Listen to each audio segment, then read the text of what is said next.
Hey, Viking fans, we're back at the Combine, and I have NFL Network's analytics expert, Cynthia Freeland. So, Cynthia, thanks so much. How are you? I'm great. It's so great to be back in person. And I know. I feel like this is like maybe our second time meeting in real life, but like it's good to like not see you behind a screen. You know? I know. It's great to actually be in person and you know. IRL, friends IRL. I know. We are here at the Combine, and you are a numbers guru. Mm-hmm. So, just to get your thoughts, what's your favorite and most anticipated event at the Combine? I mean, it's so much fun to watch the 40. It's almost impossible not to have fun while enjoying it. I will say, and maybe I shouldn't be saying this because like it's bad for analytics people, but the numbers don't really matter here as long as they fall within some ranges and they don't give scouts or any sort of staff a reason to go back and question what they already have on film from any of these draft prospects. So might as well go with the one that's the most fun. Although I did participate I did the vert, and I'm a former volleyball player, so I like smacked it. You should never do that. It is very painful. I also have a horrible vert. Not enough. Can you share it? It was like 18 inches. But I did it in leather pants. Yeah, well, that accounts for something. Did you try to cheat on your initial arm stretch? No, I actually think I did the opposite because I kind of didn't know what we were doing. I know. You were not coached up properly. No, I was not coached up. And I smacked it. It was awful. It was so painful. For like 15 minutes, my arm was like reeling. I was like, oh, this is terrible. Yeah, you have to pull down your shoulder blade a little bit. Yep. And they'll force your elbow to straighten out, but you got to hold that shoulder nice and tight. I mean, like my elbow's it's not going to be straight whenever. Yeah. Mm-hmm. Yeah. Honestly, it's not much better than my vert. So yeah, I would take 18. It's all good. So your role in football is data analytics. Could you give us a sense of where that is right now currently in the NFL or just football overall? And then where do you think it's going? So every team since the beginning of teams have done things to look at, tendencies, or sometimes they call it quality control. There's a lot of different names for the same thing. They're all trying to get an edge using kind of a structured way of thinking. Mm-hmm. So now we have more technology that's been able to enable us to see, the next gen stats, our tracking mechanism that gives you some speed data. You also have information about, college tracking systems now as well. There's many different kind of brands of those. And then you also have film that we can see from archives, and then there's technology you can put over the film to start measuring players. So it just gives us more data and more data to look through, and then you can take really smart coaching minds, front office minds, and say, let's organize it in a little bit different way, and not just look at 2 seasons of data or whatever we have time for on this is my cowboy clicker, whatever we have time for, from a film standpoint, but let's look at a lot of it and then find things that are like the most like, what are the insights we can get from lots and lots of data, not just a little bit. And I find that fascinating because I've talked to a few people even at this Combine about that, and it sounds like if they can use the real-time data from in-game or in the tracking devices, it sort of makes the Combine a little obsolete when it comes to the measurables and the speed and all that stuff, because you want to look at real football speed on a Saturday. Yeah, but I guess the thing about the Combine is kind of like when we applied to college, right? Like, I don't know if they have to do this anymore, but you have to take the SAT, you have to write your essay, you have to do all of these things,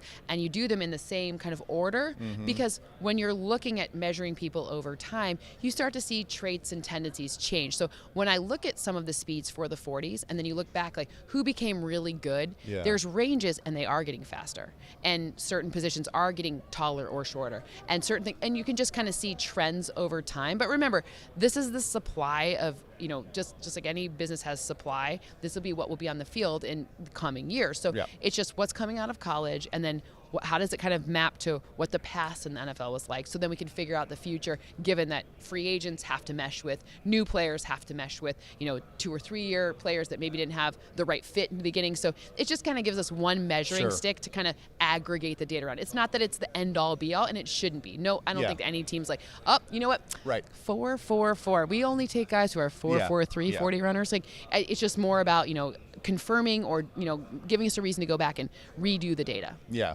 So one of the guys, and we talked a little bit off air, you had a chance to meet our new GM, Kwesi, and you couldn't be more excited. Love it. You love it. So what do you see from his approach? And I mean, you guys kind of speak the same language, but how is that going to drive? Kwesi's way smarter than me. Like, I think he's way smarter than all of us here. But no, Kwesi's really, like, it was really an honor to be able to interview him. What I learned from him is that not only does he have like of course, the kind of the pedigree and the background, and he does come from a numbers perspective. He was a commodities trader. I was an investment banker, so I feel like I kind of get it. Like I feel like, oh, kindred spirit. But he, more than anything, his leadership characteristics really, really were amazing to experience firsthand. The way he talks about being intentional with his decisions and being, mindful of all of the different ways, the intended and then unintended consequences of all of the decisions that he makes. Like you can see why I watched and maybe I'm like outing some of your like coaches, but the way they're like, this like that's the look on their face for it.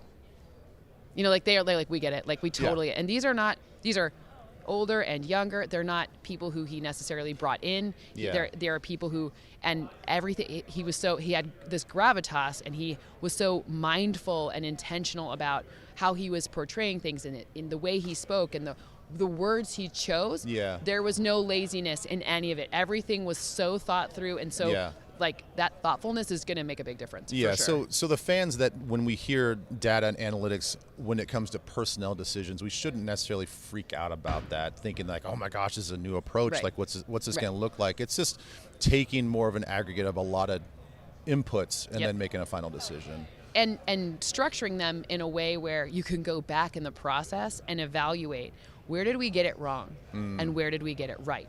Because sometimes people make a decision and they don't remember how they went about making that decision. So then it's very hard to know, was it the decision that was flawed? Was it our logic that was flawed? Or was it that, these are human beings and everybody knows that. So you can make the best decision for the best reason, have the best logic, and then it just doesn't work out. Somebody gets hurt or something bad happens, right? But if you made you're like, we're really comfortable with our process. This is a great that can be a way to learn from the future and then keep getting better, as opposed to keep relearning the same information, right? It's the same for every industry ever. Yeah, right? That's a great point, because I think a lot of us in the old school football mentality, you want to think, well, it's just a gut feeling. I watch this guy on tape and it's a gut feeling. Sometimes those gut feelings, if you miss along the line, is that the only metric you can go off as just a gut feeling? But now you actually have some points, some data points to say like, oh, I see a trend here in our decision making. I would argue that your gut feeling is something you could write down with words and you could use as a process. It doesn't necessarily mean like that he's this tall with this whatever, but it does mean like, okay, I like this blend of blank. And you could list those characteristics. That is actually sort of an analytics approach, right? Your gut, you feel something, and if you could articulate that and communicate it, everyone's on the same page more. If I know my coach really likes mobile quarterbacks, for example, then this draft class is actually good for mobile quarterbacks. That's an interesting thing. Like maybe we're not valuing it. Maybe, some people don't think this draft class is a particularly great quarterback class, right? But if you like a mobile quarterback and you can get him at 17, 18, then maybe you're actually getting a great deal. So, but if you don't define what you want, how are you ever going to know it? Be like, I just don't like it. Oh, okay, well, there's probably a reason. Like, if we go into it and if we identify those reasons, we can probably make better decisions, just in general. Yeah. You guys, amazing content. Cynthia, thank you so much. And for more content like this, stay tuned to Vikings.com.